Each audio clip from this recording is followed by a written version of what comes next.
Welcome to the High Performance Stylist, the podcast for stylists looking to take their career to the next level. This is where we share the business systems and strategies of the most successful salons and the highest earning stylists in the industry. So, let's get started.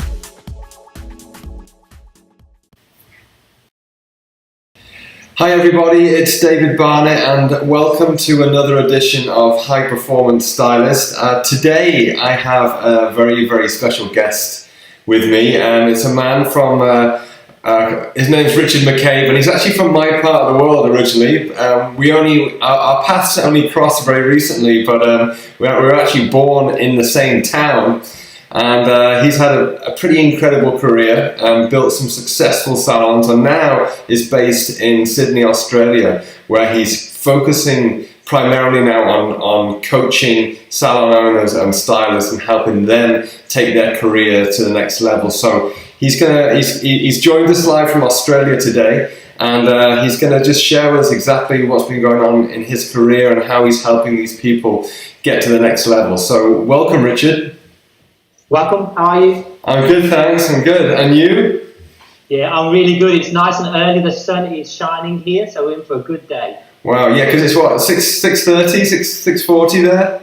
That's correct, it's about 6:40, the sun has just rose. We live near the ocean, you get to see the sun come right up, so yeah, it's going to be a glorious day today. Oh, that's fantastic, absolutely gorgeous, wow, yeah. I have to say that I do miss the sunshine now. I'm back in Wales, after living in California. Occasionally, yes, I do. I have to admit it, but never mind. So, listen. Why don't we just start with just tell us a little bit about your own career, how you got started in hairdressing, and why you got involved in this career. Yeah, so this is a strange one, and I do this when I start doing a talk. I start right back at the beginning. If I came for a job at your salon, I was probably the most uninteresting, unmotivated person you've ever met. I wanted to be an electrician, and I just couldn't get a job in Coventry at the time. There was no one taking on. And I was sitting in a shop with my mum worked there. Can't think of the name of the shop now, Copyright it was called. And I was speaking to the manager, he went, let's have some management skills. I just left school, and we did a little pre-interview, and he went, right, go over that road to that hairdresser's. I know they're taking on. Walk in and just do a practice run. And that's what I did. I walked in there, did a practice run, and they said, do you want the job? And I went, yes. And then from day one, I was hooked. Wow. Yeah, so...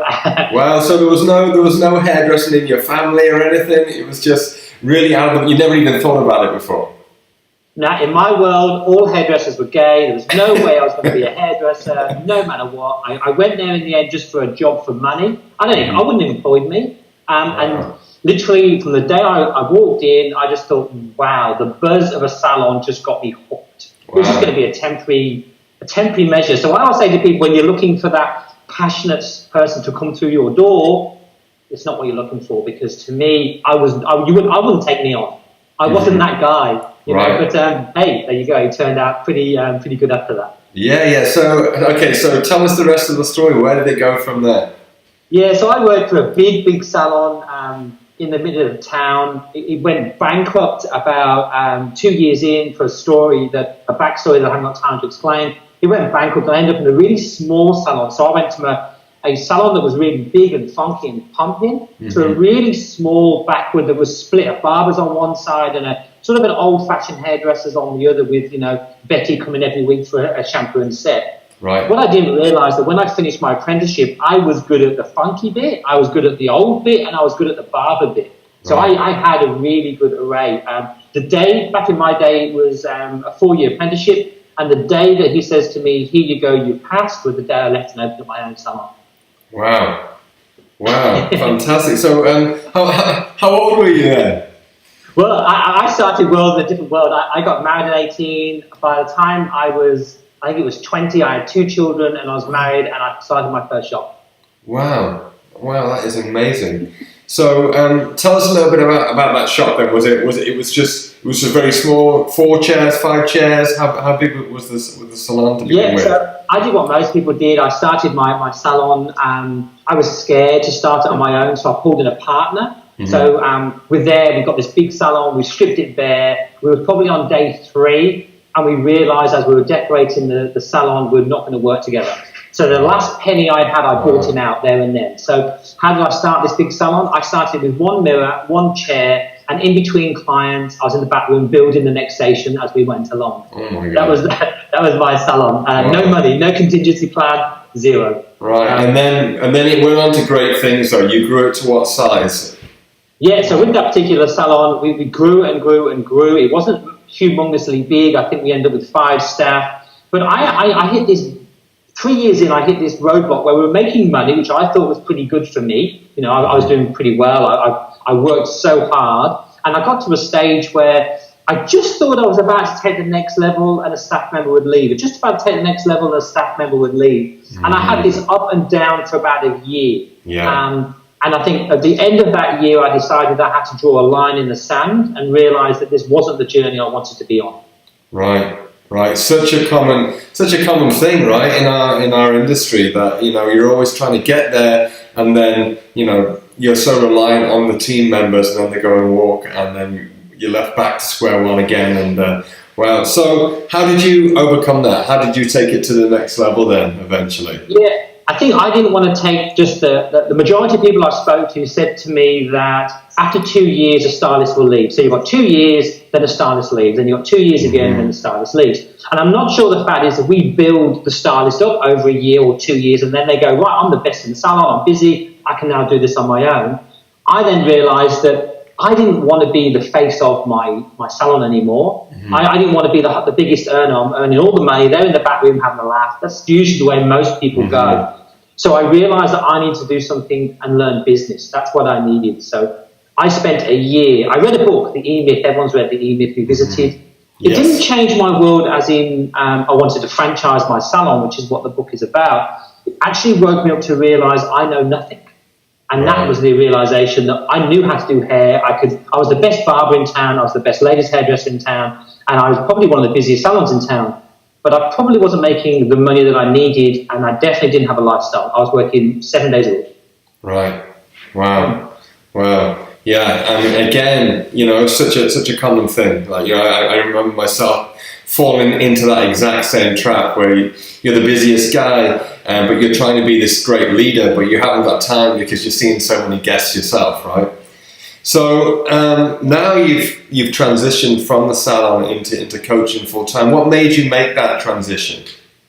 Yeah, well, the salon, I had 2 salons at the time here in Sydney, Australia, and I had it pretty cruisy. So I worked 2 days a week. I just looked after my best clients that I looked after for 10 years, and I just got bored. Mm-hmm. Simple as that. I just got bored, and I sort of met a few people online, and I thought, you know what, I'm just going to coach you for free. So I grabbed a dozen people, and I just worked with them for free. And I then realised as I was driving to work one Thursday, I got a call from Alabama. There's a lady that I still coach now, and she says to me, I've got a massive problem, I've got a staff walkout, I need you fixing now. And I went into work and I looked at my column and I thought, I can't talk to you. And then as I finish work, you'll be asleep. So you literally got like 24 hours before I can try and fix this. And that was the realisation that the fire in my belly was bigger, helping people get successful themselves than doing Mona at 9 o'clock for a blow dry. And that was the realisation from that day. And I came home that night and I put my salon on the internet, and it was gone in 4 days. Wow. That is amazing. That is an amazing turnaround. You seem to be the type of guy that makes very slick decisions. It was a glass of wine. We didn't employ anybody to sell our salon. We just put it on the internet and said, salon for sale. It was a really good salon, so it was making really good money. It was pretty organised. We had 4 bidders literally on the same day. Wow. And then I said to this one lady in Dubai that I quite liked, if you fly in on Saturday, look at it, you have to work it. I'm not going to sell it unless you work it. So she came in, she worked it for a day, and then went to her sister's Monday and we signed the deal. And then she flew back home to Dubai. Wow, that's incredible. Amazing. I mean, and just backing up a little bit, what made you make the move from the UK to Australia? What made you want to go down there and open salons in Sydney? Apart from the obvious, the weather, of course. Okay, I'm not going to try not to offend anybody. So yes. You know where I come from. Right. So you and your dad are from that place. Yes. I didn't want to live in that place anymore. Right. So where we lived in Coventry, it's very industrial. Sometimes it goes from feast to famine. It's ghost town for the next 3 years, and it's rich for the next 3 years, and it's ghost town again for the next 3 years. It was getting aggressive. I didn't want to bring my children up in an area that I thought was quite aggressive. And also for me, I wanted to live like a millionaire. Now, to me, if you ask most people what do you want out of life, they want to live near the beach, they want a swimming pool, they want a big house, and they really want to feel like they are on holiday most of the time. Right. Now, we ticked France, Cornwall, and Australia as the 3 places that might be able to give us that. And there you go, Australia won. Yeah. No, I don't blame you at all. You know, I mean, and the thing is, I mean, there are places that you can live in the world where you don't have to be a millionaire to have the millionaire lifestyle, right? That's right. And certainly Sydney. I mean, I've never actually got down to Sydney myself, but I hear incredible things about it. It must be amazing. So, back to the coaching. I mean, how do you feel that hairdressing, or do you feel hairdressing has shifted at all? You know, what are the things that are really making people highly successful now that, you know, are different than from before? Yeah, so there's a pattern that's out there at the moment, and I think it's the fact that my age is probably the last of the Mohicans as such. That any old boy, so anyone who's older than me, they learned many years ago customer service was king. You do a good job and you will grow. Yes. We then missed this huge generation where we live in a society where we want it now. So as I grew up, everything was instant. You could buy anything on credit, you get it, you don't have to wait anymore. Right. And I think we now have got this salon and we want to jump right away to success, and we're not doing our hard work in between. Right. We feel we don't need that. So that's the same as myself. When I got a salon, I just thought I'd rock it. I'm a really good hairdresser. I'm going to rock it. I had no people skills. I had no management skills, no business skills. So I just sort of winged it. And I think everybody out there at the moment is winging it. The ones that aren't winging it. So like I did a survey not long ago here in Australia. I just thought I'm going to put it out there. People know me now. They trust me. And I just said, come on, guys, how much are you paying yourself as a wage? I want to know. We all talk about, I'm doing $1 million. I'm saying to hairdressers, message me your wage. And most of them put it online on Facebook. They didn't message me. I was amazed how some salon owners are paying themselves $500,000 a year. Wow. I had a lot of paying themselves $250 a year. Majority are paying themselves $160 a year. And then you have the people at the bottom that they pay themselves less than what actual stylist earns. Right. And I was shocked. So I then went, okay, who's got a coach? Everybody above 100,000 had a coach. Every single person that I spoke to above 100,000 wage, $2,000 a week, had a coach of some sort. Wow. It's eye-opening. It's like, but I've got no magic pill. I've got no silver bullet. It's the fact is that I just think as a salon owner, we love the creativity. We love to move on to the shiny thing really quickly. We don't want to literally implement anything. We want it done for us. Right. So the coach indirectly is just going to hold your hand enough, make you accountable enough. And I reverted back always that I used to go to the gym. I think I spent 3 years at the gym, 3 times a day. I went there. I was obsessed. I don't think my results really happen that much. I'm not that sort of guy. I know I can put my headphones in, walk on the treadmill just below what I need to make an effort. Now, when I employed a personal trainer, things happened because he just pushed me on the rainy days when I didn't want to do it. Right. And he kept me going a bit further, realising that I can do it. And then, of course, then my bad days are my good days, if that makes sense. So I think having a coach just keeps you focused on what you need to spend that time on. Right. And there's no magic pill. If you're really good, like the top 5% of people that go to a gym can make themselves look beautiful with no help at all. The rest of us, we're just lazy. Yeah, I mean, I think as well, just having somebody who is an expert, just having an outsider's view on your business as a whole, you know, just makes such a massive difference. And I think that we've seen it so much in other industries. You know, and I think maybe it's a little bit because of the ego of a hairstylist and a hairdresser, not wanting an outsider to come in and have a look, or thinking that perhaps they know it all and what is somebody else going to bring to the show. But I think I truly believe, well, I know as a fact, and not just from talking to you, but also, you know, interviewing other coaches in the industry and people that I've spoken to myself, that we are seeing incredible results from the people that have gone and got coaching, you know, and it always seems to be the most successful salons that want to take it that step further. the ones that are already on the ladder and moving in the right direction, that are still looking for the help to go even higher and higher. Isn't that incredible? I think it's a strange thing. You use a few technical words through there that I used to hate. I despised them. One was expert, hate that word, and a coach. I never used to call myself an expert or a coach because I just thought it just sounds wanky. Why would you want to say you're an expert or you're a coach? But the fact is that this year, for the first time ever, I went, I'm proud to be a coach because I see my coach, and I'll tell you what my coach does. I sit there in a room, we have a coffee, and at the end of it, I'm so enlightened, right, and he has told me nothing I don't know, nothing at all. Right. So the only way I can describe it is I'm standing in this rainy storm, not knowing when this storm is going to end. My coach can see from the outside knowing you're only 3 inches to the left. But what I'm doing is walking around in circles trying to find the way out. Right. He just gives me this beautiful clarity. We come away thinking, I know all this. Why didn't I do it myself? That's the fact. And I think most people out there, I don't know a billion things more than you. I've spent a lot of time, a lot of money and effort learning what needed to be learned. You know bits of it. I'm just going to make sure you bring it to fruition, the implementation of it working.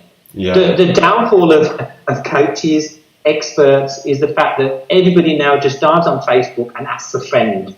And it drives me bonkers because I know a lot of people over here and I see somebody give some advice and I go, you've got a business and I know we spoke, you're running at a loss. And you're out there giving all this advice to people how they should run their businesses. And it's bad advice. Right. So I believe a coach is someone who coaches you to the next level, like you're saying. Yeah. And the people that have got a bit of success with coaching, they love it because they can take away that mess. Like we've got 25 juggling balls at the moment. We run a salon. We've got everything to complain with. He just puts them all in a row for us and gives us some rhythm.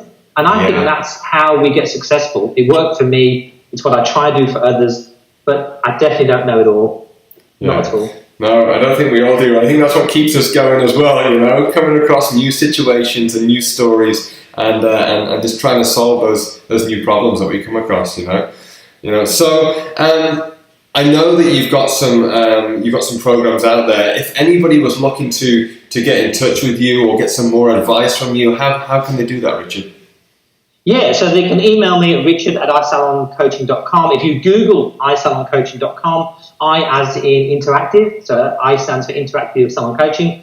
More than happy to put you in the right direction. If we're not going to be connected or a good fit or you don't want coaching, I can put you somewhere where someone will help you get to that next level. It's quite a strange situation at the moment where I help lots of people and I push them to different people. And people say to you, why would you do that? But I think that I've always learned that if you're a giver, it will come back. And you're not going to work with me regardless. I'm happy to pass you on to other people. But yeah, then contact me at isaloncoaching.com. Just go, hey, hi, saw you on David's place and just poke me a bit. It's fine. I'm happy with that. Awesome. And just give us an idea of the type of people that you're working with right now. What level are most of them at? Is it salon owners? Is it individual stylists? Is it small salons? Are they all big salons? Is it across the board? Yeah, so when I first started coaching, I wanted to help everybody, the people that really needed my help. So I have a few of them. I have one girl, Tammy, who's beautiful. So she's been a chair renter, a booth renter. Yeah. So she's just got her salon. She gets her keys next week. Fantastic. So she's now expanding into that, and then we'll help her grow. Yes. But she says to me, I took 30 years in learning, she wants to learn in one. So that's what she wants to do. Maybe I should have done it in one. No pressure. And I have salons that do multi-million dollars. I don't work with booth renters per se because I don't know what to do with them. Right. I don't know what to do. I'm more of a team event. I'm more about the sharing the team, the big picture, how to manage millennials, how to get millennials to actually want to work for you. That's my thing. I love numbers. I love diving into your computer and pulling out the numbers and building a 3-year plan for you. Right. I can't work with solos because I don't know what to do with them. It's just not my thing. I do now have another coach in the UK that she's wrote a book and she just loves working at people who have a home salon and want to expand. That's her thing, is what she's done. So we are covering a lot of bases, but it's a hard question I usually don't have the answer for you from that one, but I'm just right in the middle now of breaking away my whole new system and it'll be a different story. So I've got half my head thinking, this is where you're going to be, this is where I am now. So it's going to be different in a few months' time. Well, actually, a few weeks' time, it's all going to change. But yeah, I guess the one thing I do want to say more than anything else, the one thing I want to get across is, if you're an employer and you're going to employ someone, or if you're a booth renter and you're working solo, the one thing that I believe in the whole world that will make you successful is be nice. That's it. It's as easy as that. Right. No matter what we do with our money in our pockets, when we go to the cafes, when we go to restaurants, when we go and buy a bike or whatever you want to do, we buy from people we like. That's so we true. Just do. Yeah. And I think that a lot of hairdressers have chips on their shoulders, or they've got so much stress. But you know what? Just be nice. If you want to build a column fast, be nice. If you want to have a successful salon, be nice. It's the number one criteria. Everyone loves working for someone who's nice. Everyone likes going to have their hair done by someone who's nice. And I think, for me, when I employ people, I have a criteria of 20. They've got to hit the first 3. And the first 3 to me is they've got to be nice, they've got to have a happy face, and they've got to look like I want to have a conversation with them. And if they don't tick the first 3, they don't get past any of my criteria. Just be nice. It's easy.